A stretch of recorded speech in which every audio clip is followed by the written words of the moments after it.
નમસ્તે મિત્રો, આજે આપણે પ્રાચીન ભારતના ઇતિહાસના ભાગ 8માં જૈન ધર્મ વિશે એમસીક્યુ પ્રશ્નો દ્વારા સંપૂર્ણ માહિતી મેળવશું. પહેલો પ્રશ્ન છે, જૈન ધર્મમાં કુલ કેટલા તીર્થંકર થઈ ગયા? તો જૈન ધર્મની અંદર કુલ 24 તીર્થંકર થઈ ગયા. આથી જવાબ આવશે ડી 24. બીજો પ્રશ્ન છે, જૈન ધર્મના પ્રથમ તીર્થંકર કોણ હતા? તો ઋષભદેવ એ જૈન ધર્મના પ્રથમ તીર્થંકર હતા. આથી જવાબ આવશે એ ઋષભદેવ. જ્યારે જૈન ધર્મના 24મા તીર્થંકર એટલે કે અંતિમ તીર્થંકર મહાવીર સ્વામી હતા. જૈન ધર્મના કુલ 24 તીર્થંકર હતા, જેમાં ઋષભદેવ એ જૈન ધર્મના પ્રથમ તીર્થંકર હતા અને 24મા તીર્થંકર મહાવીર સ્વામી હતા. મહાવીર સ્વામીના બાળપણનું નામ વર્ધમાન હતું. તેમનો જન્મ બિહાર રાજ્યમાં આવેલ વૈશાલીના કુંડગ્રામ ગામમાં થયો હતો. મહાવીર સ્વામીના જન્મના વર્ષની બાબતે બે મતો પ્રવર્તે છે, જેમાં જે એનસીઈઆરટીની બુક છે એ અનુસાર મહાવીર સ્વામીનો જન્મ ઈસવીસન પૂર્વે 540માં થયેલો છે અને ગુજરાત બોર્ડ એટલે કે જીસીઆરટીની બુક છે એ અનુસાર મહાવીર સ્વામીનો જન્મ ઈસવીસન પૂર્વે 599માં થયેલો છે. મહાવીર સ્વામીના પિતાનું નામ સિદ્ધાર્થ હતું અને તેમના માતાનું નામ ત્રિશલા દેવી હતું. મહાવીર સ્વામીના પિતા ક્ષત્રિય જાતિના નેતા હતા અને તેમની માતા ત્રિશલા દેવી એ વૈશાલી નગરીના રાજકુમારી હતા. મહાવીર સ્વામીના પત્નીનું નામ યશોદા હતું અને તેમની પુત્રીનું નામ પ્રિયદર્શના હતું. જામાલી એ મહાવીર સ્વામીના જમાઈ હતા. આ ઉપરાંત તેઓ મહાવીર સ્વામીના પ્રથમ શિષ્ય પણ હતા. મહાવીર સ્વામીને અલગ અલગ ઉપનામોથી પણ ઓળખવામાં આવે છે. મહાવીર સ્વામીને કેવલિન જીન, નિગ્રંથ, અહર્થ વગેરે ઉપનામોથી ઓળખવામાં આવે છે. જેમાં મહાવીર સ્વામીને 12 વર્ષની તપશ્ચર્યા કર્યા પછી 13મા વર્ષે ઋજુપાલિકા નદીના કિનારે કેવલ્ય જ્ઞાન પ્રાપ્ત થયું. આથી તેઓ સુખ દુઃખના બંધનોમાંથી મુક્ત થયા અને મહાવીર સ્વામી એ નિગ્રંથ કહેવાયા. આ ઉપરાંત તેમણે 12 વર્ષ સુધી તપશ્ચર્યા કરી અને જેના પરિણામે તેમણે ઇન્દ્રિયો ઉપર વિજય મેળવ્યો. આથી તેઓ ઇન્દ્રિયોને જીતનાર જીન કહેવાયા. મહાવીર સ્વામી લોકોને અર્ધમાગધી અથવા તો પ્રાકૃત ભાષામાં ઉપદેશ આપતા હતા અને તેમને પોતાનો પ્રથમ ઉપદેશ રાજગૃહમાં આપ્યો હતો. મહાવીર સ્વામીને 42 વર્ષની ઉંમરે ઋજુપાલિકા નદીના કિનારે કેવલ્ય જ્ઞાનની પ્રાપ્તિ થઈ. 72 વર્ષની ઉંમરે મહાવીર સ્વામીનું મગધની રાજધાની રાજગૃહની નજીક આવેલ પાવાપુરી નામના સ્થળે નિર્વાણ થયું. એનસીઈઆરટીની બુક અનુસાર મહાવીર સ્વામીનું નિર્વાણ ઈસવીસન પૂર્વે 468માં થયું હતું અને જીસીઆરટીની બુક અનુસાર મહાવીર સ્વામીનું નિર્વાણ ઈસવીસન પૂર્વે 527માં થયું હતું. ત્રીજો પ્રશ્ન છે, જૈન ધર્મના 24મા તીર્થંકર કોણ હતા? તો મહાવીર સ્વામી એ જૈન ધર્મના 24મા તીર્થંકર હતા. આથી જવાબ આવશે એ મહાવીર સ્વામી. ચોથો પ્રશ્ન છે, તીર્થંકરનો અર્થ શું થાય છે? તો પવિત્ર કરનાર એ તીર્થંકરનો અર્થ થાય છે. આથી જવાબ આવશે સી પવિત્ર કરનાર. પાંચમો પ્રશ્ન છે, નીચેનામાંથી કયા તીર્થંકરની માતાનું નામ ત્રિશલા હતું? તો મહાવીર સ્વામીના માતાનું નામ ત્રિશલા દેવી હતું. આથી જવાબ આવશે એ મહાવીર સ્વામી. છઠ્ઠો પ્રશ્ન છે, મહાવીર સ્વામીનું બાળપણનું નામ શું હતું? તો વર્ધમાન એ મહાવીર સ્વામીના બાળપણનું નામ હતું. આથી જવાબ આવશે સી વર્ધમાન. સાતમો પ્રશ્ન છે, વર્ધમાનનો જન્મ ક્ષત્રિય જાતિના કયા કુળમાં થયો હતો? તો વર્ધમાન એટલે કે મહાવીર સ્વામીનો જન્મ ક્ષત્રિય જાતિના ઈશ્વાકુ કુળમાં થયો હતો. આથી જવાબ આવશે બી ઈશ્વાકુ. આઠમો પ્રશ્ન છે, ઈસવીસન પૂર્વે 540માં મહાવીર સ્વામીનો જન્મ ક્યાં થયો હતો? તો મહાવીર સ્વામીનો જન્મ કુંડગ્રામમાં થયો હતો. આથી જવાબ આવશે બી કુંડગ્રામ. નવમો પ્રશ્ન છે, મહાવીર સ્વામીનું અવસાન ઈસવીસન પૂર્વે 468માં કયા સ્થળે થયું હતું? તો તેમનું અવસાન પાવાપુરીમાં થયું હતું. આથી જવાબ આવશે સી પાવાપુરી. 10મો પ્રશ્ન છે, મહાવીર સ્વામીએ પોતાનો પ્રથમ ઉપદેશ ક્યાં આપ્યો હતો? તો મહાવીર સ્વામીએ પોતાનો પ્રથમ ઉપદેશ રાજગૃહમાં આપ્યો હતો. આથી જવાબ આવશે સી રાજગૃહ. 11મો પ્રશ્ન છે, મહાવીર સ્વામીના ઉપદેશની મુખ્ય ભાષા કઈ હતી? તો મહાવીર સ્વામી લોકોને પ્રાકૃત અથવા તો અર્ધમાગધી ભાષામાં ઉપદેશ આપતા હતા. આથી જવાબ આવશે ડી પ્રાકૃત અથવા અર્ધમાગધી. 12મો પ્રશ્ન છે, મહાવીર સ્વામીને જેના નીચે કેવલ્ય જ્ઞાનની પ્રાપ્તિ મળી એ વૃક્ષ કયું હતું? તો મહાવીર સ્વામીને સાલના વૃક્ષની નીચે કેવલ્ય જ્ઞાનની પ્રાપ્તિ થઈ હતી. આથી જવાબ આવશે બી, સાલનું વૃક્ષ. 13મો પ્રશ્ન છે, જૈન ધર્મના સાચા સ્થાપક અને 24મા તીર્થંકર મહાવીર સ્વામી હતા. તેના પ્રથમ તીર્થંકર કોણ હતા? તો જૈન ધર્મના પ્રથમ તીર્થંકર ઋષભદેવ હતા. આથી જવાબ આવશે બી, ઋષભદેવ. 14મો પ્રશ્ન છે, જૈન ધર્મના પ્રથમ તીર્થંકર ઋષભદેવ ક્યાંના રાજા હતા? તો ઋષભદેવ એ જંબુદ્વીપના રાજા હતા. આથી જવાબ આવશે એ, જંબુદ્વીપ. 15મો પ્રશ્ન છે, જૈન ધર્મના પ્રથમ તીર્થંકર ઋષભદેવનું પ્રતીક ચિહ્ન શું હતું? તો ઋષભદેવનું પ્રતીક ચિહ્ન સાંઢ હતું. આથી જવાબ આવશે સી, સાંઢ. 16મો પ્રશ્ન છે, જૈન ધર્મના 24મા તીર્થંકર મહાવીર સ્વામીનું પ્રતીક ચિહ્ન શું હતું? તો મહાવીર સ્વામીનું પ્રતીક ચિહ્ન સિંહ હતું. આથી જવાબ આવશે સી, સિંહ. 17મો પ્રશ્ન છે, નીચેનામાંથી જૈન તીર્થંકર પાર્શ્વનાથનું પ્રતીક ચિહ્ન કયું છે? તો પાર્શ્વનાથનું પ્રતીક ચિહ્ન સાપ હતું. આથી જવાબ આવશે બી, સાપ. 18મો પ્રશ્ન છે, મહાવીર સ્વામીને કેવલ્ય જ્ઞાન ક્યાં પ્રાપ્ત થયું હતું? તો મહાવીર સ્વામીને 42 વર્ષની ઉંમરે રુજુપાલિકા નદીના કિનારે કેવલ્ય જ્ઞાન પ્રાપ્ત થયું હતું. આથી જવાબ આવશે સી, રુજુપાલિકા નદીના કિનારે. 19મો પ્રશ્ન છે, મહાવીર સ્વામીએ કેવલ્ય જ્ઞાન પ્રાપ્ત કર્યું ત્યારે તેમની ઉંમર કેટલી હતી? તો મહાવીર સ્વામીને 42 વર્ષની ઉંમરે કેવલ્ય જ્ઞાન પ્રાપ્ત થયું હતું. આથી જવાબ આવશે સી, 42. 20મો પ્રશ્ન છે, મહાવીર સ્વામીએ કઈ નદીના કિનારે કેવલ્ય જ્ઞાન પ્રાપ્ત થયું હતું? તો મહાવીર સ્વામીને રુજુપાલિકા નદીના કિનારે કેવલ્ય જ્ઞાન પ્રાપ્ત થયું હતું. આથી જવાબ આવશે ડી, રુજુપાલિકા.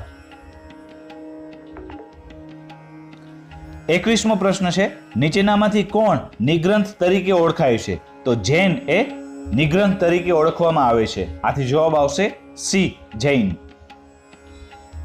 22મો પ્રશ્ન છે, કેનન ઓફ શ્વેતાંબર નામનું પુસ્તક છેલ્લે કયા સ્થળે સંગ્રહિત કરવામાં આવ્યું હતું?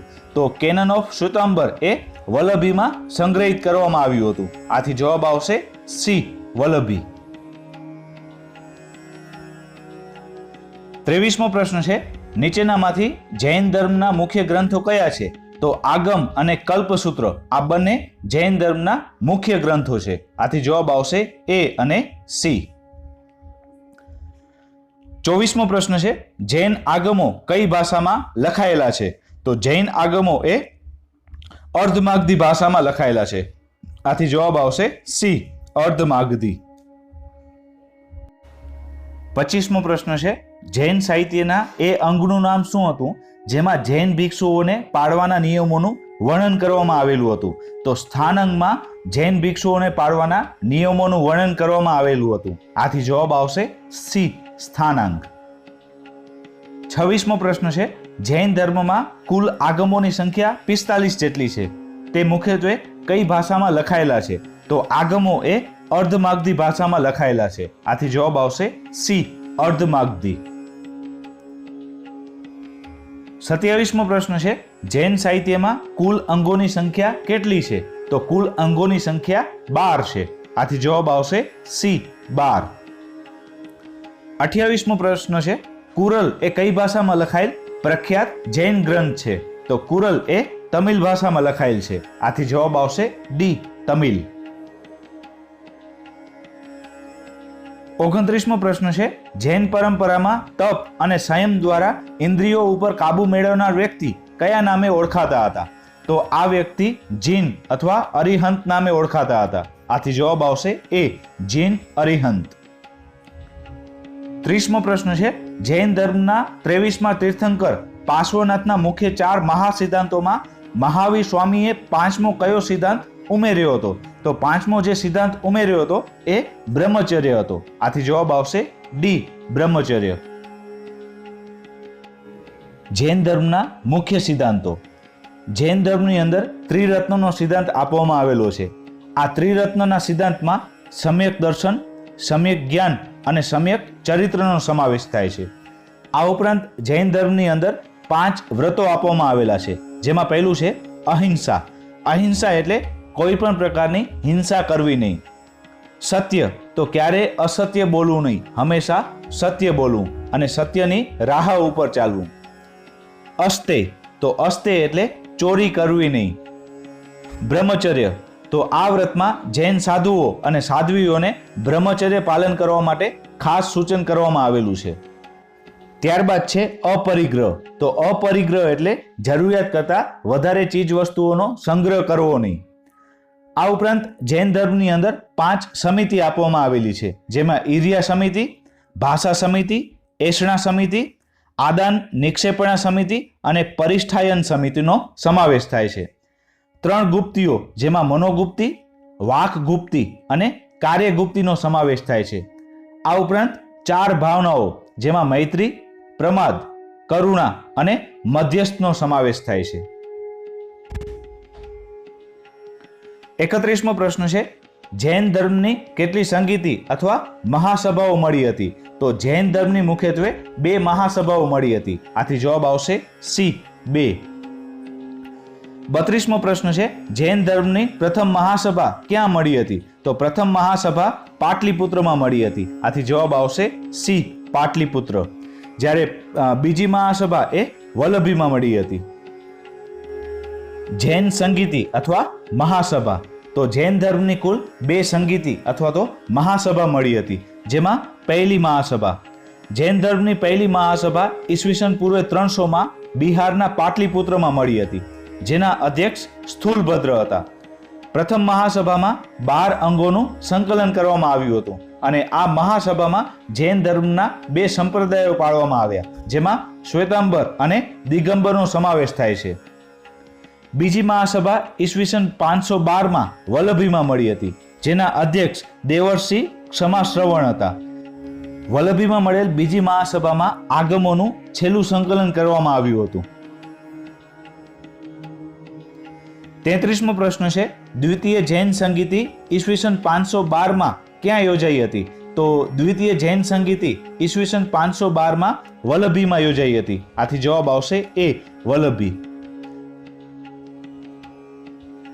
34મો પ્રશ્ન છે, પ્રથમ જૈન મહાસભાના અધ્યક્ષ કોણ હતા? તો પ્રથમ જૈન મહાસભાના અધ્યક્ષ સ્થૂલભદ્ર હતા. આથી જવાબ આવશે એ, સ્થૂલભદ્ર.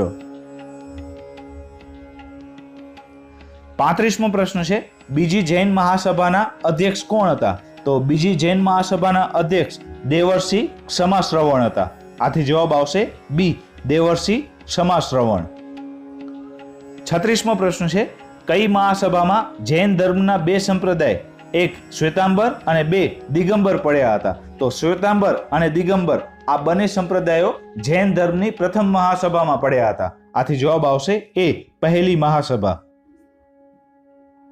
37મો પ્રશ્ન છે, નીચેનામાંથી કોનો ત્રિરત્નમાં સમાવેશ થતો નથી? તો સમ્યક દર્શન, સમ્યક ચરિત્ર અને સમ્યક જ્ઞાનનો સમાવેશ ત્રિરત્નમાં થાય છે, જ્યારે સમ્યક વિચારનો સમાવેશ ત્રિરત્નના સિદ્ધાંતમાં થતો નથી. આથી જવાબ આવશે સી, સમ્યક વિચાર.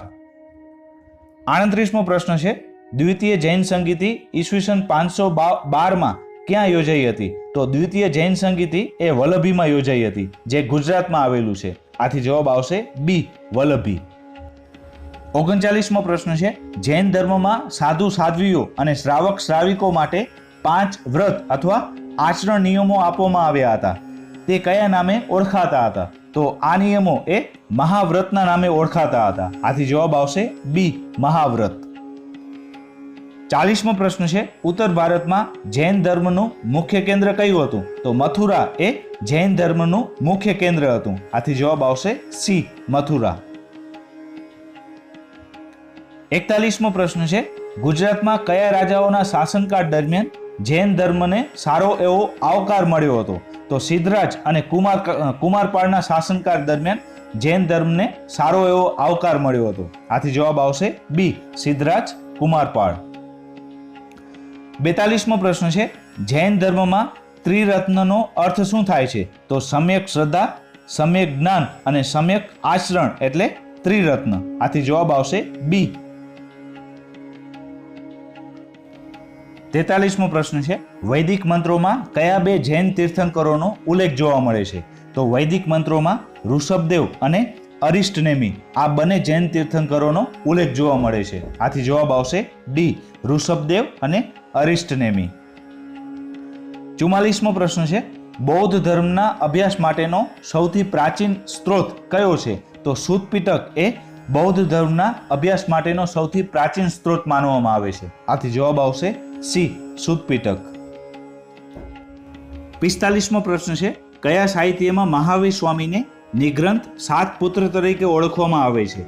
તો બૌદ્ધ સાહિત્યમાં મહાવીર સ્વામીને નિગ્રંથ સાત પુત્ર તરીકે ઓળખવામાં આવે છે. આથી જવાબ આવશે એ, બૌદ્ધ સાહિત્ય.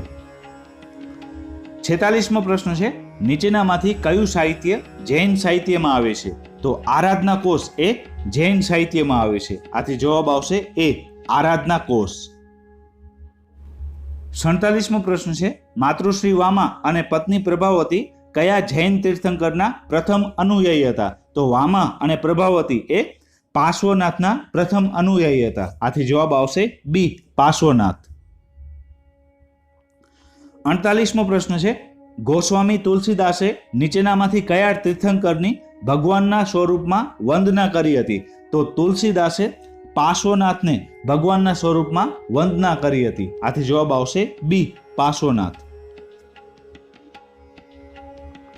49મો પ્રશ્ન છે, કયા શાસકના સમયમાં જૈન ધર્મના બે ભાગલા પડ્યા હતા? તો બિંદુસારના સમયમાં જૈન ધર્મના બે ભાગલા પડ્યા હતા. આથી જવાબ આવશે એ, બિંદુસાર. 50મો પ્રશ્ન છે, ઈસવીસન પૂર્વે 4th શતાબ્દીમાં જૈન ધર્મનો એક સમુદાય મગધમાંથી શ્રવણ બેલગોળા ગયો, ત્યારે મગધમાં જૈન ધર્મનું નેતૃત્વ કોણે કર્યું હતું? તો આ સમયે જૈન ધર્મનું નેતૃત્વ કરનાર સ્થૂલભદ્ર હતા. આથી જવાબ આવશે સી, સ્થૂલભદ્ર. 51મો પ્રશ્ન છે, નીચેનામાંથી શ્વેતાંબર પંથના અધ્યક્ષ કોણ હતા? તો સ્થૂલભદ્ર એ શ્વેતાંબર પંથના અધ્યક્ષ હતા. આથી જવાબ આવશે બી, સ્થૂલભદ્ર. 52મો પ્રશ્ન છે, દિગંબર ધર્મ કેટલા પંથમાં વહેંચાયેલો છે? તો દિગંબર એ 3 પંથમાં વહેંચાયેલો છે. આથી જવાબ આવશે સી, 3. 53મો પ્રશ્ન છે, નીચેનામાંથી કોણે ગૃહસ્થ જીવનનો ત્યાગ કરી પ્રથમ ભિક્ષુણી તરીકે જૈન સંઘમાં પ્રવેશ મેળવ્યો હતો? તો આનો જવાબ છે એ, ચંદન.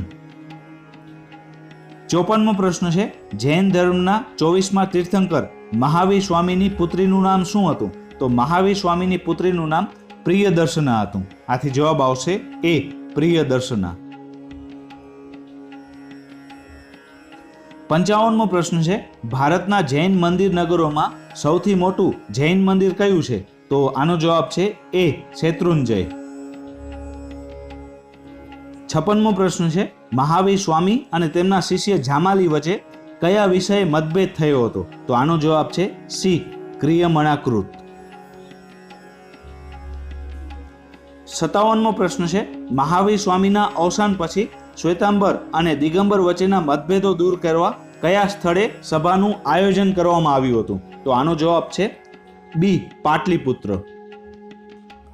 58મો પ્રશ્ન છે, જૈન ધર્મમાં 18 પાપનું વર્ણન કયા ગ્રંથમાં મળે છે? તો 18 પાપનું વર્ણન એ આવશ્યક સૂત્રમાં દર્શાવેલ છે. આથી જવાબ આવશે ડી, આવશ્યક સૂત્ર.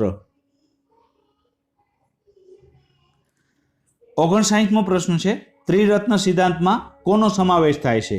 તો ત્રિરત્નના સિદ્ધાંતમાં સમ્યક દર્શન, સમ્યક જ્ઞાન અને સમ્યક ચરિત્ર આ ત્રણેય સિદ્ધાંતોનો સમાવેશ થાય છે. આથી જવાબ આવશે ડી, ઉપરના તમામ. 60મો પ્રશ્ન છે, મહાવીર સ્વામીએ આપેલ 5 વ્રતો કયા છે? તો મહાવીર સ્વામીએ જે 5 વ્રતો આપેલા છે એમાં અહિંસા, સત્ય, બ્રહ્મચર્ય, અસ્તેય અને અપરિગ્રહનો સમાવેશ થાય છે. આથી જવાબ આવશે એફ, ઉપરના તમામ. 61મો પ્રશ્ન છે, જૈન ધર્મનું પ્રાચીન સાહિત્ય કેટલા અંગો અને પર્વોમાં વહેંચાયેલ છે? તો જૈન ધર્મનું જે પ્રાચીન સાહિત્ય છે એ 14 પર્વ અને 12 અંગોમાં વહેંચાયેલ છે. આથી જવાબ આવશે બી, 14 પર્વ અને 12 અંગો. 62મો પ્રશ્ન છે, જૈન ધર્મમાં અંગ અને 10 વૈતાલિક સૂત્રની રચના કઈ ભાષામાં થયેલ છે? તો અંક અને 10 વૈતાલિક સૂત્રની રચના પ્રાકૃત અથવા અર્ધમાગધી ભાષામાં થયેલી છે. આથી જવાબ આવશે સી, પ્રાકૃત અથવા અર્ધમાગધી. 63મો પ્રશ્ન છે, સિદ્ધહેમ શબ્દાનુશાસન વ્યાકરણ ગ્રંથ કોણે લખેલ છે? તો આ વ્યાકરણ ગ્રંથ હેમચંદ્રાચાર્યએ લખેલું છે. આથી જવાબ આવશે એ, હેમચંદ્રાચાર્ય. અને હેમચંદ્રાચાર્યએ આ વ્યાકરણ ગ્રંથ પ્રાકૃત ભાષામાં લખેલ છે. થેન્ક યુ મિત્રો. મારા વિડીયોઝ તમને પસંદ આવે તો મારા વિડીયોઝને જરૂરથી લાઈક કરી અને મારા યુટ્યુબ ચેનલને સબસ્ક્રાઈબ કરજો. Thank you.